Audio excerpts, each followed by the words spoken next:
என்ன நடக்குது? ஐபிஎல் அவ்வளவு பெரிய அளவா இன்னும் மக்கள் மத்தியில போய் சேரலையோ? சூடு பிடிக்கும். ஒருவேளை யுத்த செய்திகள் தான் அதிகமா பரவும். ஒரு பக்கம் யுத்த செய்தி, மறுபக்கம் தமிழ்நாட்டுல எலெக்ஷனுக்கான வேட்புமனு தாக்கல் அது பெரிய ஊஞ்சிருக்குது.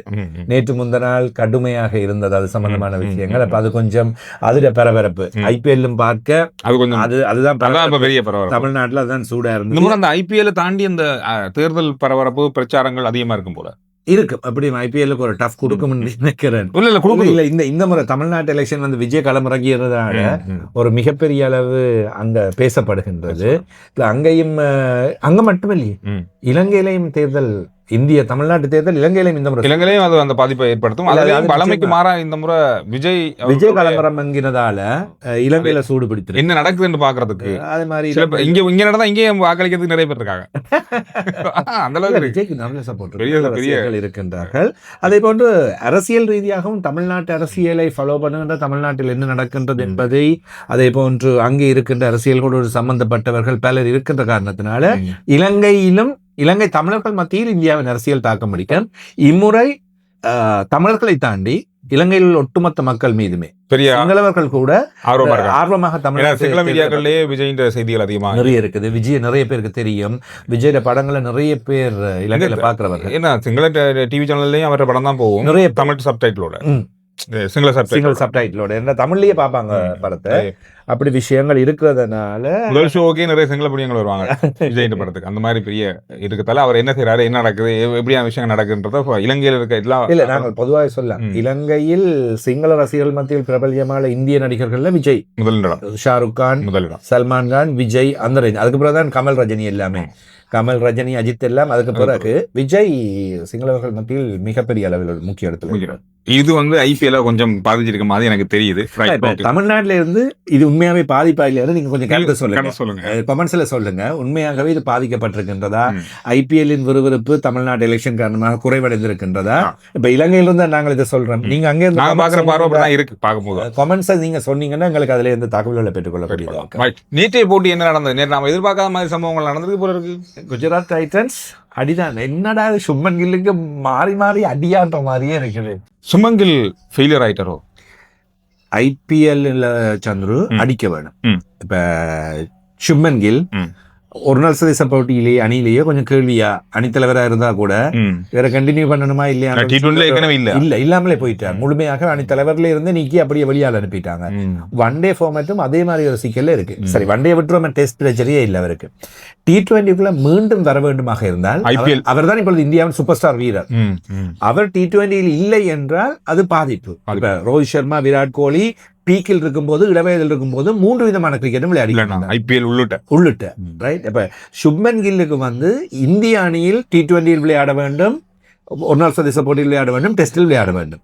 அப்ப T20 வரணுமாக இருந்தால் ஐபிஎல்லில் இந்த முறை ஒரு அசுர வேகம் அடித்து ஓட்டங்களை பெற்று இவரை போட்டே ஆக வேண்டும், இவரை நிப்பாட்டவே கூடாது என்ற நிலைமையை காட்டணும். ஏனென்றா கடுமையான போட்டி உள்ளே வர்றதுக்கு ஆரம்பத்தோடு என்ன ஐபிஎல் பார்த்தா சுமங்கல் எங்கே இருக்கமாய் இருக்கு. ஐபிஎல் இந்திய அணிக்குள்ள வர்றதுக்கு வாய்ப்பே இல்லை. நூற்றுக்கணக்கான வீரர்கள் இருக்காங்க. இப்ப சூரியவன்சியே இந்திய அணிக்குள்ள வரணும் என்ற நிலைமையில இருக்கு. நாங்கள ஜெய்ஸ்வால் இருக்கின்றார். ஆரம்ப துடுப்பாட்டம் கடும் மோதல்ல இருக்கு. இப்ப இருக்கிற நிலையில சூரியவன்சியா சுமங்கல் பார்த்தா சூரியவன்சி தான், மாற்றமே இல்லை. அதுல நேற்றும் சந்திர 27 பந்துகள்ல 39 ஓட்டங்கள், 6 பவுண்டரி. அப்ப இது காணாது. நேற்றைய தினம் ஆரம்பத்திலிருந்தே சராசரியான ஓட்டங்கள் தான். இப்ப ஷாய் சுதர்ஷன் மிகப்பெரிய வீரர், 11 பந்துகள்ல 13 ஓட்டங்கள் ஆட்டமிழந்தார். 27 பந்துகள்ல 39 ஓட்டங்கள் சுப்மன் கில். ஜோஸ் பட்லர் 33 பந்துகளில் 38 ஓட்டங்கள். முதல் 3 துடுப்பாட்ட வீரர்களிலும் ஓட்ட எண்ணிக்கை. ஜோஸ் பட்லர் இங்கிலாந்தின் முன்னாள் தலைவர், அடித்து நொறுக்கி ஓட்டங்களை பெறக்கூடியவர். உலக கண்ணத்திலும் ஜோஸ் பட்லரின் சொதப்பல் தான் இங்கிலாந்து தோல்வியடைவதற்கு காரணமாக அமைந்தது. ஆனால் ஜோஸ் பட்லர் அதிரடி துடுப்பாட்ட. எனவே இது பிரச்சனையாக இருக்கின்றது. மறுபுறத்தில் கிளென் பிலிப்ஸ் நியூசிலாந்து வீரர், அவரும் அடித்தாடக்கூடியவர். அவரும் 17 பந்துகளில் 25 ஓட்டங்கள். வாஷிங்டன் சுந்தர் 16 பந்துகளில் 18 ஓட்டங்கள். ஓட்டங்களை பெற முடியவில்லை. 20 ஓவரில் 162, 6 விக்கெட் போச்சுது. அப்ப இது சரியா அமையவில்லை. துடுப்பாட்டம் அவர்களுக்கு மோசமாக அமைந்திருக்கின்றது. பந்து வீச்சில் நல்ல பந்து வீச்சாளர்கள் Arshdeep Singh 4 over 42 run, Yuzvendra Chahal 4 over 28 ஓட்டங்கள் 2 விக்கெட்டுகள். ஏனைய பந்து வீச்சாளர்கள் விஜயகுமார் விஷாக் 4 ஓவர் 34 ஓட்டங்கள் 3 விக்கெட்டுகள், ஷேவியா பாட்லர் 4 ஓவர் 36 ஓட்டங்கள், மார்கோ ஜெனேஷன் 4 ஓவர் 20 ஓட்டங்கள் 1 விக்கெட்.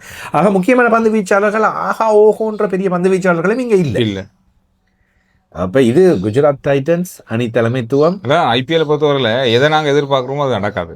எதை நாங்க சத்தமில்லாம பேசாம பார்த்துட்டோமோ அது அங்க ஏதோ ஒரு பக்கத்தால அடிச்சு கொண்டு வருவாங்க. அந்த மாதிரி ஒரு டீம் தான் இது. பஞ்சாப் கிங்ஸ் ஒவ்வொரு முறையும் இதை செய்யுது. கடந்த வருஷம் சத்தம் இல்லாம நிறைய போட்டிகள் வேண்டு வந்தாங்க. 2-3 சின்ன சின்ன பிளேயர்ஸ் என்று சொல்லி அதுவும் அந்த பேஸ் பிரைஸுக்கு அடிமட்ட விலைக்கு வாங்கினவர்கள் தான் அடித்து நொறுக்கி போட்டிகளில் மாற்றங்களை செய்து அணியை முன்னுக்கு கொண்டு வந்தார்கள். இந்த முறையும் ஆரம்பம் கொஞ்சம் போனாலும் பிரசிம்ரன் சிங் நேற்றைய தினம் சொல்லினா 37 ஓட்டங்களை பெற்றுக்கொண்டார். கூப்பா ஹான்லி ஆஸ்திரேலியாவின் வீரர் 44 பந்துகளில் 72 ஓட்டங்கள், பவுண்டரி 5 சிக்ஸர். அவர் அடித்தார். ஆனா பின் வரிசை கடகட ஆட்டம் இழந்து 7 விக்கெட்டுகளை இழந்துதான் 19 அடிச்சாங்க. ஆனா இது ஒரு பரபரப்பான போட்டியா இருந்தது. இப்ப இது வரைக்கும் ஐபிஎல் தொடங்கி இந்த 3-4 நாள் ஆக போகுது. இந்த 4 நாளுக்குள்ள இருந்த ஒரு பரபரப்பான போட்டி நேற்றைய போட்டி தான். குஜராத் டைட்டன்ஸின் பந்து வீச்சை பார்த்திருந்தா சந்துரு இந்த போட்டியை வெற்றி பெற்றுக்கணும். முகமது சிராஜ், ககிசோ ரபாடா, ரஷீத் கான், வாஷிங்டன் சுந்தர், இவ்வளவு பேர் வந்து ஒன்றும் செய்ய முடியல. 4 பேரும் இன்டர்நேஷனல் பிளேயர்ஸ். அது முக்கியமான போலர்ஸ். ககிசோ ரபாடா அப்படி, ரஷீத் கான் நம்பர் 1 பவுலர்ல இருக்கக்கூடியவர், வாஷிங்டன் சுந்தர் இந்தியாவின் முக்கியமான வீரர், சகோதர வீரர், முகமது சிராஜ் இந்திய அணியின் வீரர். இப்படி பார்க்கின்ற வேளையில் பந்து வீச்சு அபாரம், மிக சிறப்பான பந்து வீச்சு. பிரசித் கிருஷ்ணா 29 ஓட்டங்களுக்கு 3 விக்கெட் சிறப்பாக செல்வார்கள். ஒட்டுமொத்தமாக குஜராத் டைட்டன்ஸ் இது தாங்களே தோல்வியை சந்தித்துக் கொண்டிருக்கின்றது. ஆக இது சுப்மன் கில்லின் அணித்தலைமை பொறுப்பில் தான் சிக்கல் இருக்கின்றதோ என்பது போல் தென்படுகின்றது. சுப்மன் கில்லும் பிரச்சனை ஆயிடுச்சாரு, அவர் தலைமை பொறுப்பும் பிரச்சனை ஆச்சு. அதன் காரணமாக டீமும் பிரச்சனை. ஒரு பழமொழி சொல்லுவாங்க, இந்த பனைமரத்தால விழுந்தோட மாடு விழுந்த கதை, மாடு பிரிக்கிற மாதிரி. அந்த மாதிரி தான் சுப்மன் கில்லுக்கு இருக்கு. இதுதான் இப்ப இதில் இருந்து சுப்மன் கில் மீண்டு வர வேண்டும், அதிரடியாக துடுப்பாடுத்த வேண்டும். குஜராத் டைட்டன்ஸ் மிகச் சிறப்பான நல்ல அணி. தோல்விகளை இவர்களிடமிருந்து ஏற்றுக்கொள்ள முடியாது. இன்று என்ன இருக்கு? இன்று ரிஷப் பாண்ட் மற்றும் எங்களுடைய சுழல் பந்து வீச்சாளர் இந்திய அணியின் அடுத்த முக்கியமான வீரர் அக்ஷர் பட்டேல் மோத போகின்றார்கள். ஓகே, அதாவது டெல்லி கேபிட்டல்ஸ், அதே போன்று லக்னோ சூப்பர் ஜெயண்ட்ஸ். ஓகே, அணியை பார்த்தா 2 பக்கம் நல்ல அணி, ரெண்டுமே நல்ல அணி. Mitchell Marsh, Aiden Markram, Lucknow super ஜெயின்ஸுக்கு ஆரம்ப துடுப்பாட்ட வீரர்கள் சொல்லவே வேண்டாம். அடிக்கு பஞ்சம் இருக்காது. நிக்கோலஸ் பூரான் மேற்கிந்திய தீவலின் வீரர் அங்கேயும் இல்லை. அடுத்தது ரிஷப் பாண்ட். 4 பேருமே காணும். 4 நாள் ஓவரும் தான் காணும். அவ்வளவுதான். ஆயுஷ் பதானி, அப்துல் ஷமாட் இவர்கள் விளையாடுவார்கள் என்று எதிர்பார்க்கப்படுகின்றது. ஷப்ராஸ் அஹமத், முகமது ஷமி, மயங்க் யாதவ், டிகேஷ்வாதி, ஆண்ட்ரிச் நோகியா அவரும் அடிக்கக்கூடியவர் தான். ஆண்ட்ரிச் நோகியாவும் பந்து வீச்சு ஐபிஎல்லை பொறுத்தவரையில சில நேரங்கள்ல எல்லாம் சொல்ல முடியும். அங்கால 10 நிமிஷங்கள் லோகேஷ் ராகுல் ஜோடி ஆரம்பம். 10 நிமிஷங்கள் மீது இந்தியாவிலும் டெல்லி பயங்கரமா பூஸ்ட் பண்ணுது. 10 நிமிஷங்கள் பிராக்டிஸ் வீடியோஸ், பிராக்டிஸ் இதெல்லாம் பார்த்ததுல 10 நிமிஷங்கள் தெரிந்து 10 நிமிஷங்கள் இந்த ஐபிஎல்ல ஒரு ஹீரோவா வருவாருன்னு நான் நம்புறேன். அவர்கிட்ட அந்த துடுப்பாட்டம் பயங்கரமா இருக்கும். அதுவும் லோகேஷ் ராகுல் போன்றவர். ஆரம்ப துடுப்பாடுறவர் அவர் ஆரம்பம். லோகேஷ் ராகுலும் அவர் தான் ஆரம்பம் துடுப்பாட போகின்றார்கள். எனவே 2 பேரும் மிக அபாரமான சிறந்த துடுப்பாட்ட வீரர்கள். எனவே 2 பேரும் சேர்ந்து அடித்தாட வழி கேட்டால் கஷ்டம்தான், சிக்கல் தான். நிதிஷ் ராணா, பிரிஸ்டன் ஷார்ப்ஸ், அக்ஷர் பட்டேல், டேவிட் மில்லர் இங்காலையும் அங்கால லேசு பட்டவங்க இல்ல. இதுவும் ஒரு மோசமான டீமா இருக்குது. இங்கேயும் குல்தீப் ஜாதவ், நடராஜன் பந்து வீச்சில் இருக்கின்றார்கள். அது இவர்களுக்கு பலமாக இருக்கின்றது. அக்யூப் நபி, துஷ்மந்த் சமீர அவரும் இந்த அணியில தான் இருக்கின்றார். எனவே பந்து வீச்சும் இங்கேயும் கொஞ்சம் நல்லா இருக்கும். ஔஷத் சர்மா கடந்த முறை பேசப்பட்ட ஒருவர், விப்ராஜ் நிகாம் இவர்கள் விளையாடுவார்கள் என்று எதிர்பார்க்கப்படுகின்றது. எனவே இந்தந்த வீரர்கள் விளையாடுகின்ற வேளையில் தான் எங்களுக்கு அணிகள் தெரியும். ஆனால் எனக்கு என்னவோ என்று கட்டும் விறுவிறுப்பான ஓட்டங்களும் அள்ளி குவிக்கப்படக்கூடிய ஒரு கட்டும் விறுவிறுப்பான போட்டி ஒன்று நடைபெறும் என்று எதிர்பார்க்கின்றோம். லக்னோவில் தான் போட்டி நடைபெற போகின்றது. சேர்ந்து 100 தான் அடிக்கிறாங்க.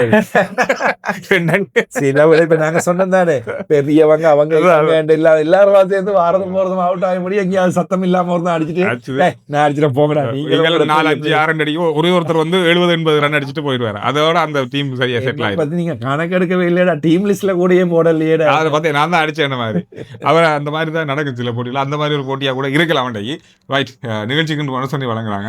ஜெஃப்னா கிரிக்கெட் ஸ்டோர் தரமான கிரிக்கெட் பொருட்களை வழங்குகின்ற ஒரு முன்னாள் பயிற்றுவிப்பாளர் தான் இதன் உரிமையாளர்.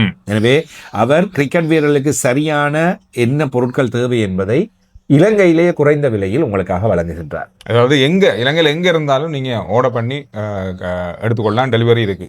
கீழே வாட்ஸ்அப் இலக்கம் இருக்கின்றது. இந்த வாட்ஸ்அப் இலக்கத்தினூடாக தொடர்பு கொள்ளுங்கள். உங்களுக்கு வீடியோக்கள் மூலமாகவே நேரடியாக பொருட்கள் என்ன வேணும், எந்த மாதிரி பொருட்கள் என்ன தேவை, உங்கள் தேவையை சொன்னால் அதற்கு ஏற்றால் போல் உங்களுக்கே அவர் ஐடியாவை தந்து அதற்கான பொருட்களையும் வழங்கி வைப்பார். குறைந்த விலை. எனவே நீங்கள் தொடர்பு கொண்டு நல்ல பொருட்களை தரமான இடத்தில் பெற்றுக்கொள்ளுங்கள். இலங்கையின் மிகப்பெரிய cricket store Jaffna cricket store.